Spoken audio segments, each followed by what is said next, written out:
If the new year just started and you already feel behind, discouraged, or like you already messed it up, I want you to hear this. Hi, my name is Jasmin C, and I'm starting this channel as a safe space for like-minded people like you who just constantly want to be a better version of themselves. I feel like life is not constantly about trying to be perfect all the time, but simply just trying to be the best you in whatever scenario you're in, whether you feel like you are in your most abundant, successful part of your life, or you feel at your lowest, most unsure point. I'm here to help, to grow alongside you, and to build a community that will uplift and inspire. Welcome to the first episode of Still Becoming. A lot of people talk about fresh starts on January 1st, but no one really talks about how heavy things can feel a week or two later when your motivation died down and real life kicks in. This video is just me sharing a couple things that I wish people told me towards the beginning of the year, especially being in my 20s. Number one, you didn't miss your chance. I used to think that if I didn't start the year off with a brand new mindset, brand new habits, and brand new routines, I had already failed. But here's the truth.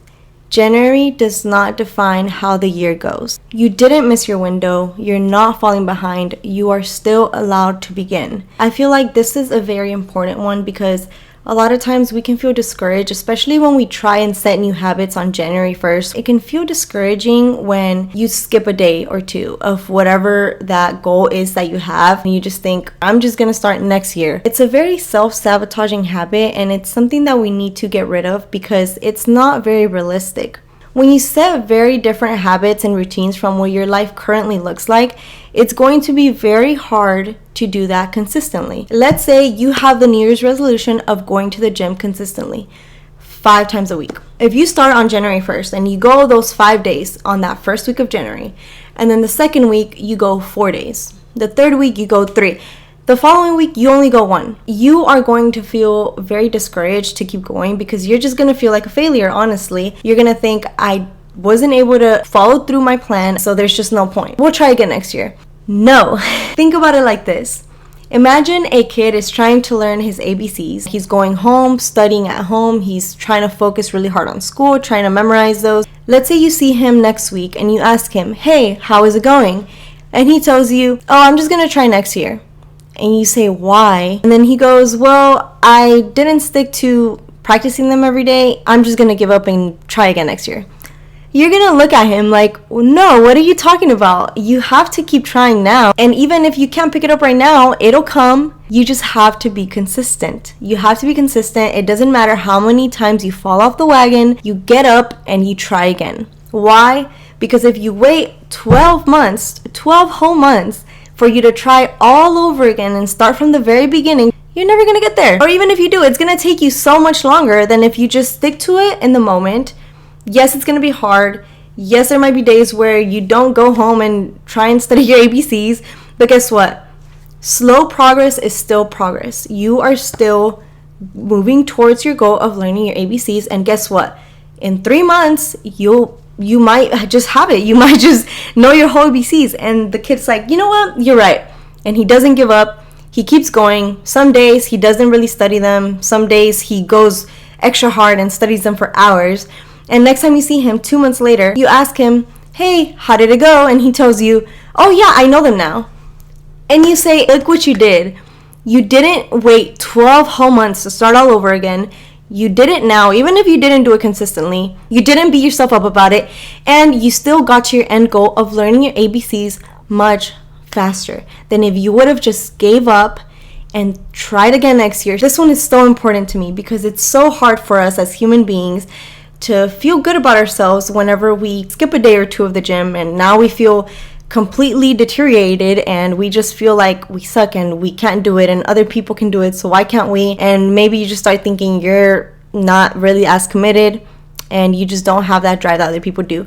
No, stop it. Don't compare yourself. Focus on the journey of getting to your goal more than the actual goal itself. If you set the resolution of having abs, for example, let's say you actually go consistently and do your ab workouts every single day for 2 whole months, but then after that it dies down and you just completely stop and you tell yourself, you know what, I'm just going to try next year because I already messed this year up. Well, that is not really the most practical thing you can do. Even if you weren't as consistent as maybe you hoped to be, and you probably would have gotten there sooner if you had, stick to the end goal and you'll get there. It doesn't matter if you start in June. You say, you know what, I'm just going to try again next year because I already didn't do my workouts consistently. There's no point.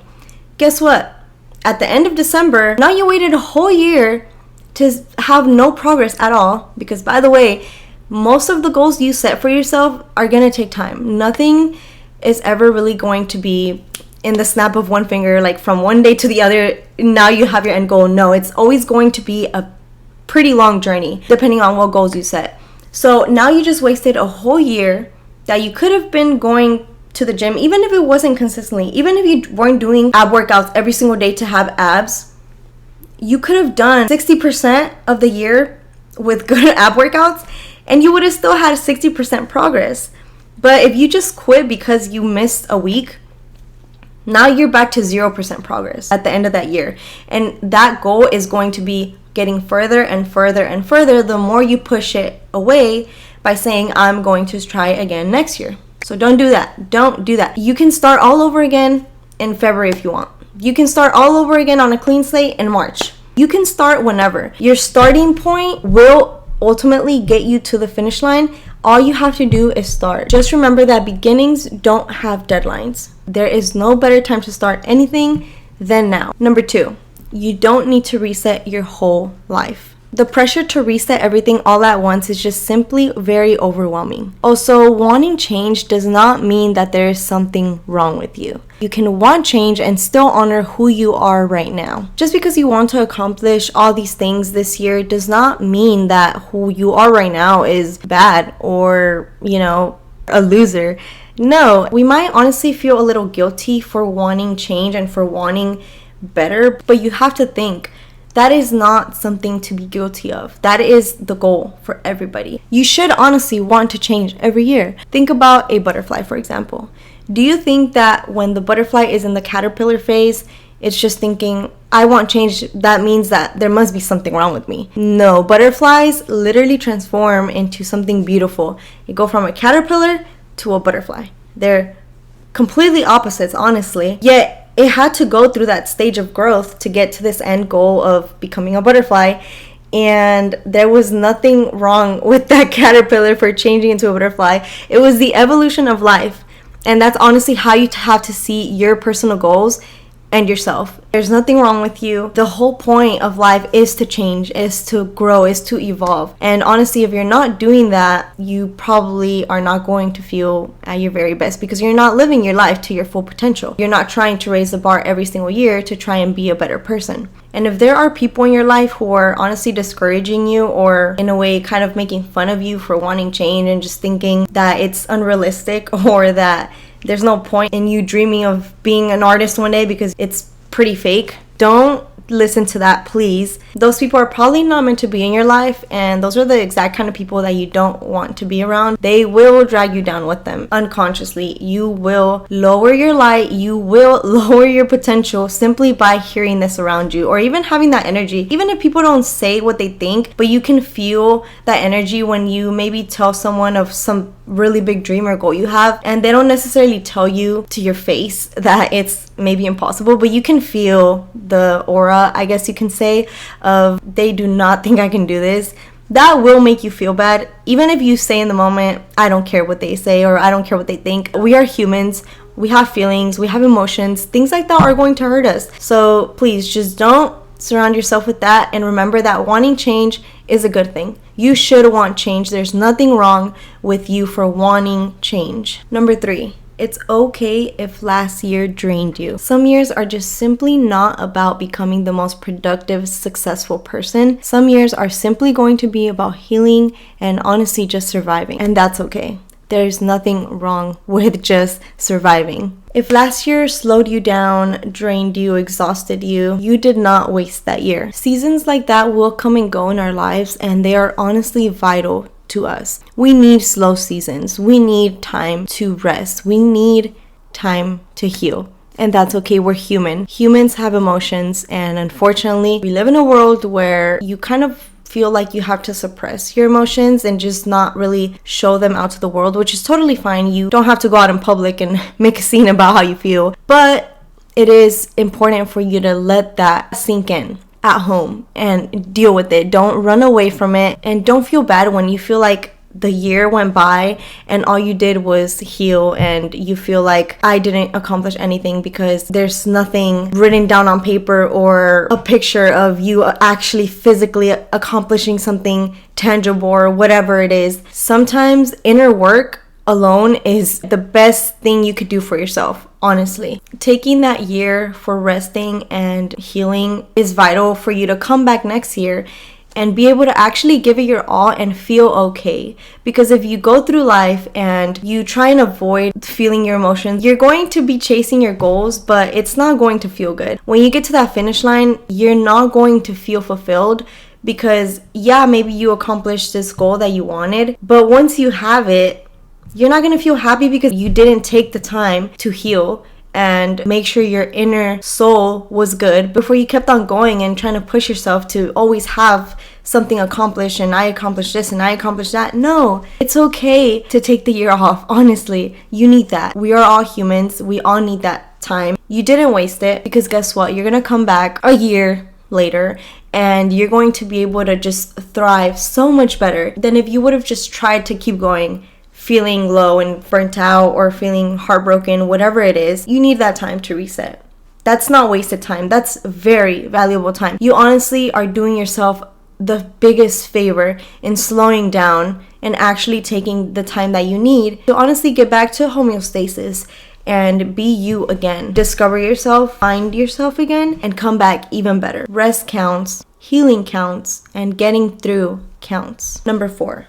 Motivation fading does not mean that you failed. No one really talks about how normal it is for motivation to fade after the first 2 weeks of January. Motivation fading does not mean that you are lazy. It simply means you are human. It is so normal for the motivation to fade. You're not always going to feel the most motivated to work towards your goals, but essentially motivation isn't going to be what gets you to your goal. What gets you to your goal is going to be the discipline. You are not a failure because you don't feel motivated to get up and go to the gym. You're human. You just need discipline, and that's okay. Discipline is teachable. Motivation is not. Motivation comes and goes. Motivation comes and goes honestly based on our emotions, which we don't really have control on how our internal emotions are honestly going to react to the external world. We only have the power to control them. Once we do feel those feelings, we decide what we want to do with that. So yes, you might feel lazy, you might feel tired, but ultimately it's up to you to make the good judgment call of,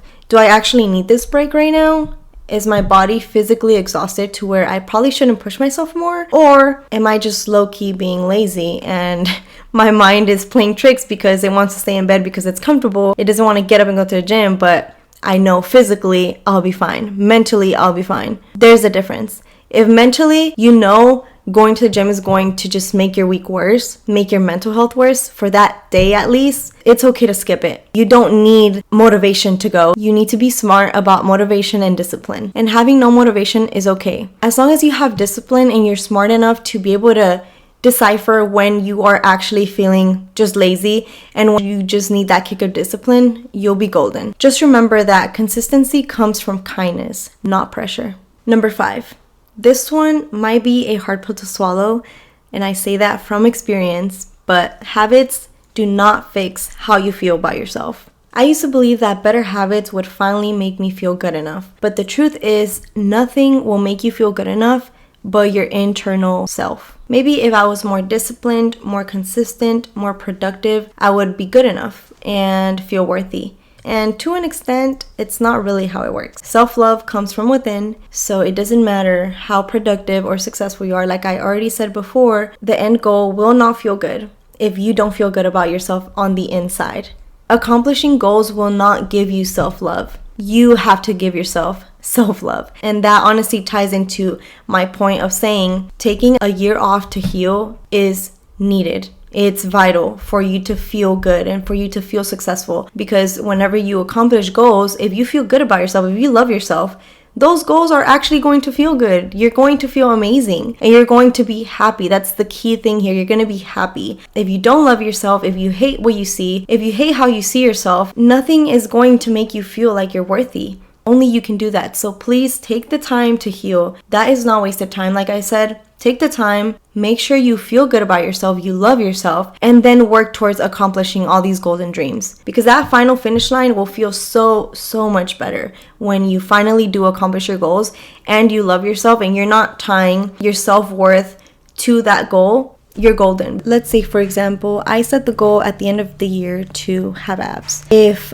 the year goes by and December I have abs, it'll probably feel good because I physically accomplished a goal of mine. But if I don't love myself and I'm not happy with who I am, at the end of the day, I'm still going to feel bad. That's not going to make me feel worthy just because I have abs now. I need to do the internal self-work of trying to love myself first. And whenever you do love yourself, honestly, the sky's the limit, because it doesn't matter if you fail at something or you accomplish it, you are still going to feel good about yourself. If you fail at something and you don't love yourself, you are going to feel defeated, honestly. And again, I say that from experience. It feels very bad. It doesn't feel good. You kind of see it as, I already don't love myself, and on top of that, this goal that I didn't accomplish is just proof of that. I actually do deserve to lose or to be a failure, or I deserve this. And that's not okay. That is why a lot of people say too, when you go into a relationship, you have to make sure that you love yourself already, because if you don't, you will lose yourself, and that's not a good place to be in. If you love yourself and you know that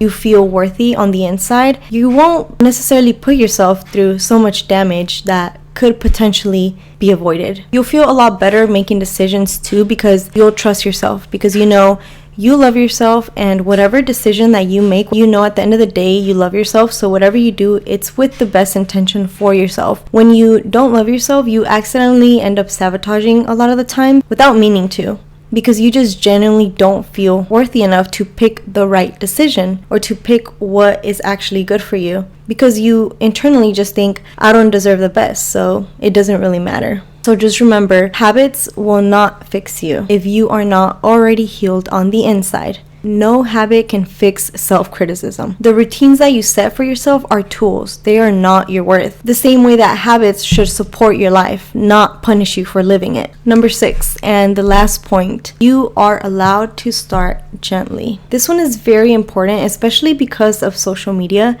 I feel like social media is very good in some ways. For example, podcasts like these, or when you actually use social media intentionally to help you, it can be a great tool to have. But a lot of times, let's be real, most of social media is just people comparing themselves to other people, thinking they're not good enough because these people are accomplishing all these things. And who knows, some of those things might be lies. Some of those things might not be true. They might not be what they seem on pictures. Of course, people are not going to show their failures online. They're only going to show their wins. It creates a very toxic place to be in sometimes, because you genuinely feel like you have to change everything and you have to be like these people because they're successful. So the only way to do it is by doing these vigorous, crazy things that might not be realistic. You don't need a dramatic transformation this year. And I'm not saying to not set goals or to not push yourself. I'm simply saying you don't need to change everything all at once, especially when you see something on social media and you think, I need to be the exact replica of that. I need to do exactly what this person does.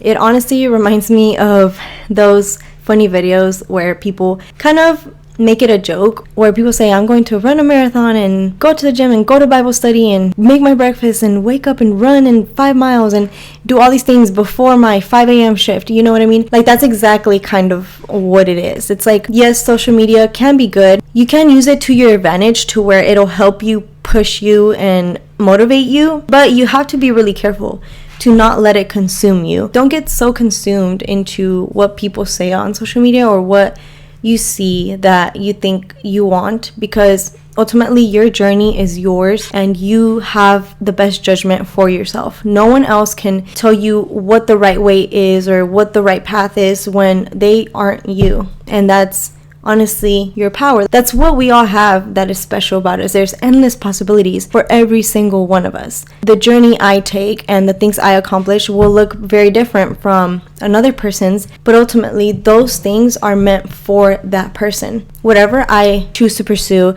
and whatever I accomplish, it was meant for me, because it's who I am. You know, who I am decides what I do, and it's the same thing with everybody else. That's why you cannot use social media as a example of what you want to be. Yes, you can have role models, you can have people you look up to on there. That's totally fine. But that's why I'm saying there's a very black and white line that you could miss, where next thing you know, you are just hating yourself. You hate who you are. You're not happy on the inside, all because you're chasing this social media life. You have to feel safe in who you are, and you have to trust your own journey. You honestly have to trust your own intuition, because like I said, everyone's path is going to be different. Trust your own and make decisions that are the best decisions for you, not because this other person did that, so that's the same thing I'm going to do because it must mean that it's good for me. No, that's why different people succeed at different things and different people fail at different things. I could try and go be an actress because I see Megan Fox's one and I'm like, oh my gosh, I want to do that.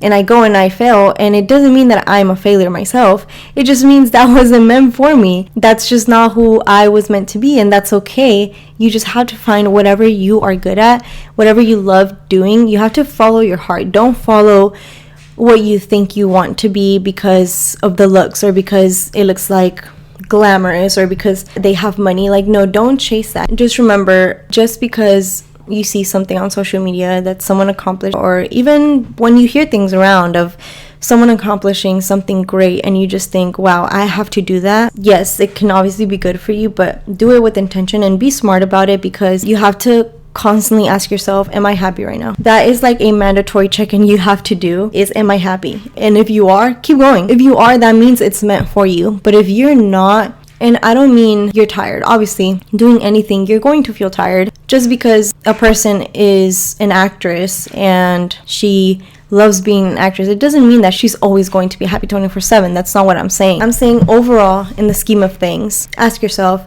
am I truly happy right now? If the answer is no, you leave it. Leave that and you try something else where the journey will actually make you feel good. You have to pursue things and don't give up the moment that you feel like someone else already accomplished it and I haven't, so it's not for me. That's not true. You are allowed to take as long as you need to get to that goal. Just because one person accomplished something in 1 year does not mean that you should accomplish it in 1 year or less, or if not, you're a failure. It could take someone 1 year to accomplish something, and it could take someone else 3 years to accomplish the exact same thing, but ultimately they're both reaching the same goal. Don't compare yourself. Don't compare yourself to others' timelines, because that's very important. You just have to keep pursuing whatever it is that you want to. Let's say I go to a gym for a full year, and at the end of the year I still don't have abs, and this other person went to the gym, did the exact same thing I did, went to the gym for the exact same amount of time, and they have abs within 6 months. That's not going to derail me and just tell me, you know what, it's impossible for me, it's just never gonna happen, like I'm just gonna move on.